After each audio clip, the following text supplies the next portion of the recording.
To Ricky. The first novel I wrote, if I remember correctly. Hope you enjoy it. Chapter 1.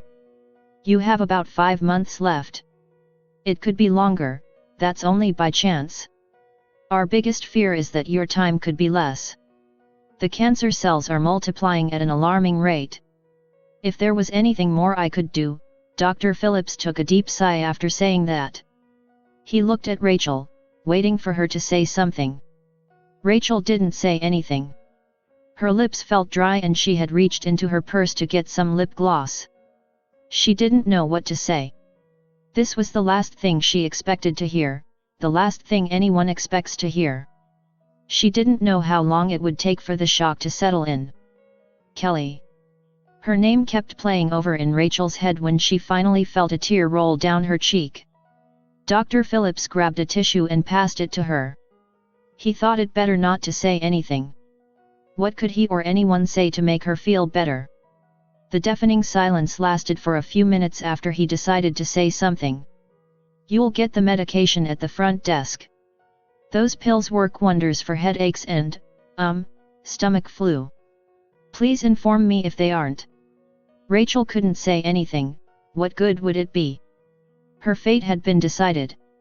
Her throat felt dry. She put her lip gloss back in her purse and stood up to leave. Kelly must have been waiting for a while now. Rachel knew how restless she got in waiting rooms. When Rachel got to the waiting room, Kelly was being her usual self, telling all the other kids about a really cool story she had read a while ago. Everyone seemed to be off their seats with excitement. Rachel went to the front desk to get her medication. The secretary gave her the most rehearsed smile she had ever seen, like something out of an American toothpaste commercial from the 70s. Rachel graciously smiled back and motioned for Kelly to come with her. She thought it best not to tell her anything, not just yet. Once they got home, Kelly ran to the lounge. Her favorite cartoon was on and it seemed she hadn't received any homework for that afternoon. Keep the volume down, will you? Yelled Rachel as she went up the stairs. Sure, Mum. Kelly replied once she got there. Rachel didn't know who she'd tell first. Her parents were in France and she had no idea when they'd be back. Her younger sister Hayden was probably at the mall and her friend Marcia was probably still at work. She didn't seem to know who to tell or what to say. She didn't really know if she wanted to admit it to herself. Rachel went to her room and found her diary on her bed. She couldn't remember the last time that she had written in it, so she picked it up and decided to go through it. Somehow she felt she was a different person from when she had written those entries so long ago. Most of the entries were about the books she had read, Fridays at the park with Kelly and Eric. Eric was her little brother and almost every second entry was about a prank he played or a new joke he told her. She wondered how he would take the news. Rachel found a note on the last page, an old piece of paper. She didn't remember how it got there, but it had a name on it as well as an address. She read the name Adrian Abenzio Moretti. Rachel didn't remember ever hearing that name before and it was attached to what seemed like an Italian address. Maybe she had forgotten who that was, the paper seemed old. She tore a page from her diary and decided to write Adrian a letter. She didn't know how she was going to introduce herself. She hadn't written anyone a letter since high school, and that was a long time ago. She decided she would write that letter. She needed to talk to someone, even if he was just an address she had come across. Dear Adrian, she wrote. She scratched that out. She didn't want to sound weird since they hardly knew each other. She giggled at the thought and tore another page from her diary. To Adrian. I don't know how to start. I really need to talk to someone and I happened to stumble across your address. I don't really know you and I'm guessing you don't know me. She looked at the page, not knowing what to say next. She decided to say exactly what she needed to, ignoring civility and humility for the first time in her life it seemed. My name is Rachel, I would prefer to use my alias Ricky. I got some really bad news today, turns out I'm going to die in a bit. I haven't really told anyone but you. I don't really know how to break the news, especially now that I finally got my dream job. Was planning on traveling next year, seems to be the only thing I really wanted to do. Went to Hawaii once, adopted a child while I was there. I called her Kelly, prettiest little thing. Loved that country but was only there for a week though. Tell me what the most impulsive thing you've ever done was. Guess I'm pretty impulsive myself, didn't expect it all to end this soon. Right back. Rachel leaned over the drawer and grabbed an envelope. She noticed it was yellow and tossed it aside. Who uses yellow envelopes? She thought to herself as she reached over to grab a blue envelope instead. Not exactly a brighter concept, but blue will do. She put the letter in the envelope, sealed it and wrote his address on it. She was really going to do it. Chapter 2.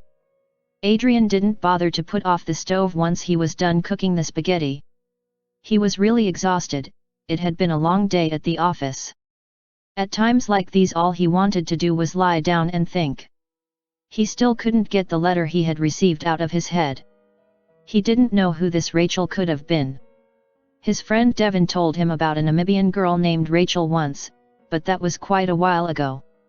He'd only been in Namibia for a month, hardly enough time to get to know anyone well enough. He thought it was all a big joke that Eudora could have played on him. After all, she was the only Namibian girl he knew. He thought he would play along.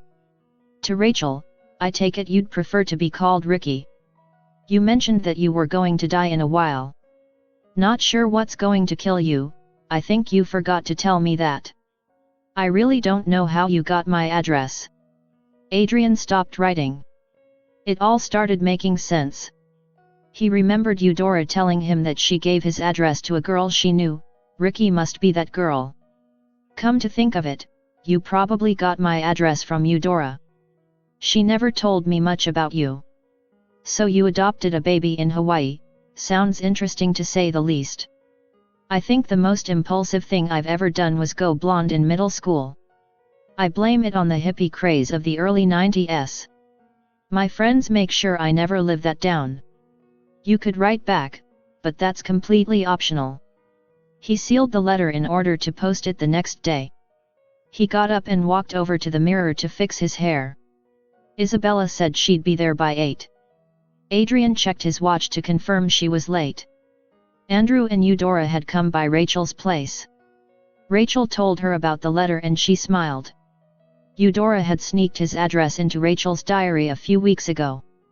She had planned to hook them up since he would be coming to Namibia in a few months.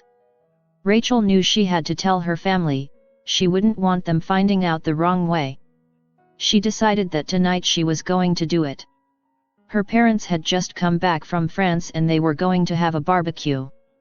Everyone was going to be there and she knew that she probably wouldn't get another chance.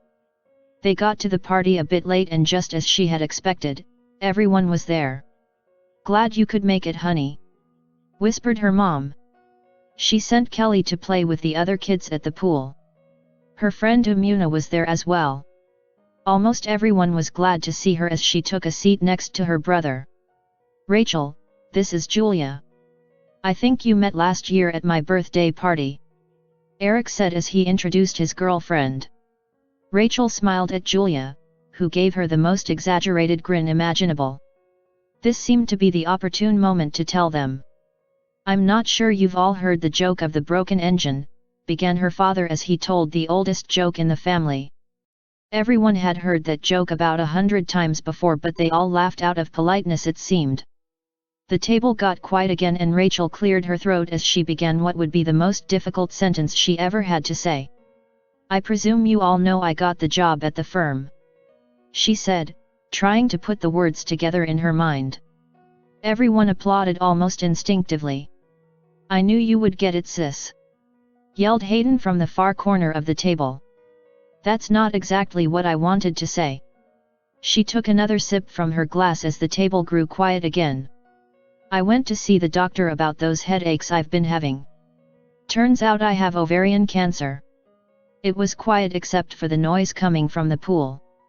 Turns out it's terminal, she added. The silence became more deafening. Umuna thought she would say something, but audibly cleared her throat instead. Eric decided to break the silence. When did you get the news? Have you started with the chemo yet? Yes, I have, Dr. Phillips said. The cancer cells were detected too late. She was almost shivering by now. She felt the cold air on her face as a tear rolled down her cheek. Her mother put her hand over her mouth and Hayden ran up to hug her. It was going to be a long night. Chapter 3. Weeks had passed and Rachel was losing weight at an alarming rate. Kelly was being very helpful around the house and Hayden visited more often. Eric got into a lot more fights at school as well. Rachel almost wished she had never told them. Rachel still hadn't decided whether she would write back. She hadn't written to Adrian in a while and she felt that she needed to. He did write back after all. She tore another page out of her diary and began writing. To Adrian.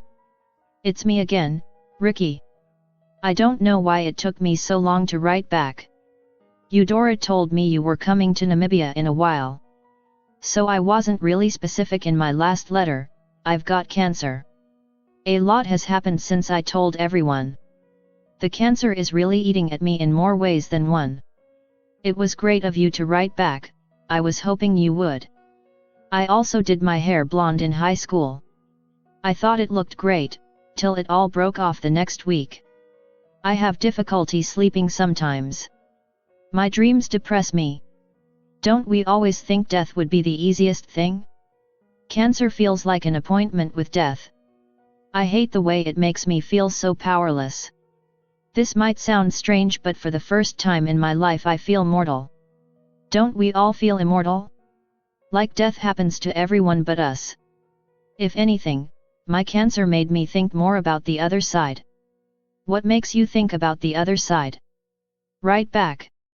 Rachel folded the paper and put it in her purse. She was going to mail it later. She stood up and walked towards the mirror. She looked at her frail figure and pulled the loose hair out of her head.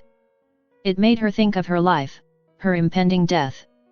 It made her think about God, about Jesus, and the cross. She hadn't talked to God in a long time. She couldn't believe it, but she hardly remembered the last time she prayed. Rachel knew she had to talk to God, she just didn't know what to say. She kneeled to pray. Heavenly Father, I know I haven't talked to you in a while, I don't know where we lost touch. I need your help, Father, to deal with this. Give me courage, Lord, and your grace. Rachel's voice was shivering. She took a heavy sigh and continued. Hear me, Lord, I plead. Lord Jesus, remember me and not my sins. In Jesus' name I pray. Amen. Rachel looked up to the ceiling and smiled. She couldn't explain the peace she felt even to herself. She opened her eyes and knew her prayer was heard. You've got mail, certain Rachel Carver. I take it you finally broke up with Isabella, said Adrian's secretary, as she walked into his office. Adrian looked up from his desk and smiled. Please tell Benny to bring me coffee on your way out, he replied, opening the letter. She passed him a cheeky grin as she turned around to leave. Adrian walked over to the door and closed it. He started reading the letter as he walked back to his desk. After reading it, he decided to write back. He grabbed a paper and pen, stopped to think, and started writing.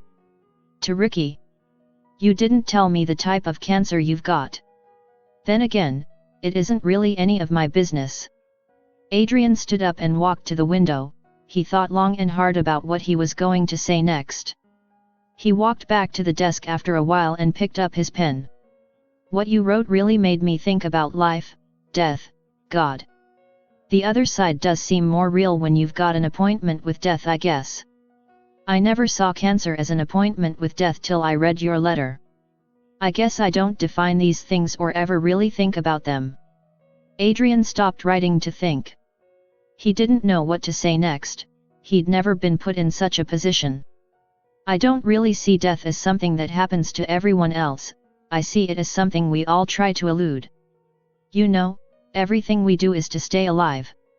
That's why we work or study, right? Adrian giggled and continued to write. By the way, my name is actually Adriano but Eudora calls me Adrian and now you too. I don't really know what makes me think about the other side, heaven or hell. Tell me more about yourself. Right back. Adrian put the pen down and leaned back in his chair to think about the letter. He started asking himself questions he had never before asked. His thoughts were interrupted when Beniamina came in with the coffee. It was getting more difficult for Rachel to get out of bed. She had received Adrian's letter but hadn't written back yet.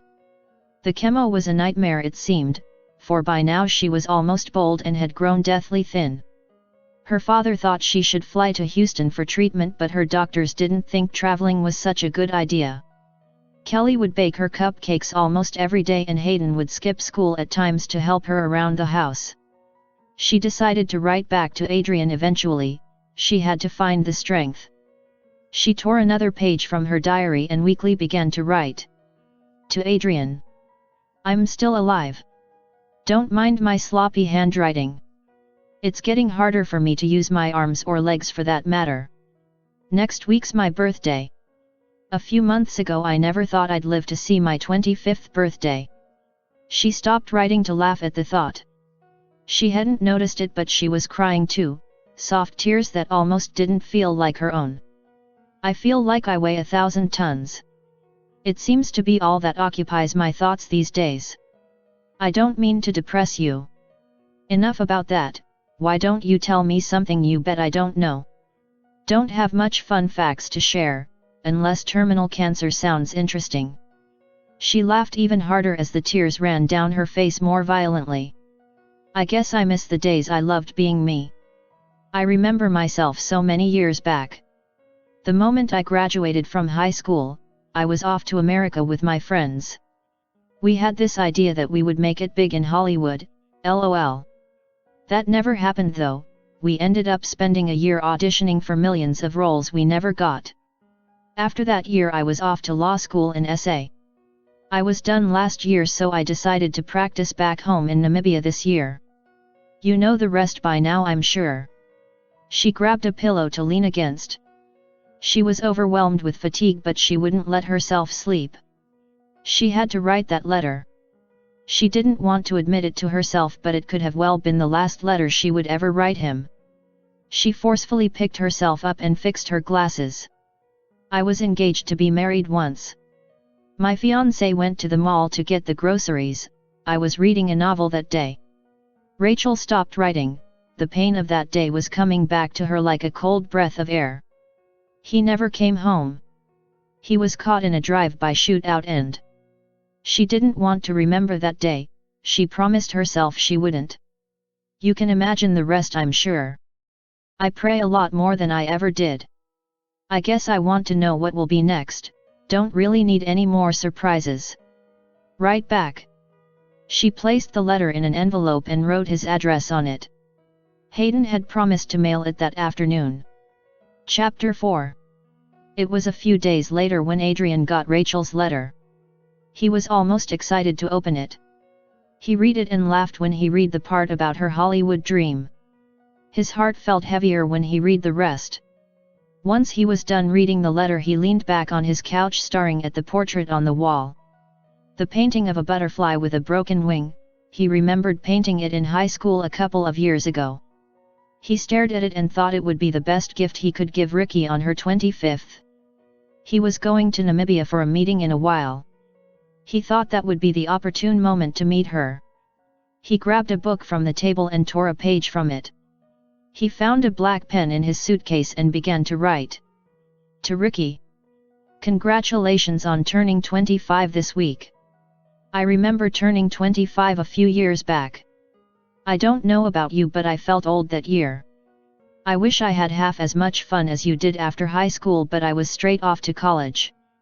I'm sorry about what happened to your fiancé. It must be hard losing someone that close to you so violently. I can't say I know what it feels like.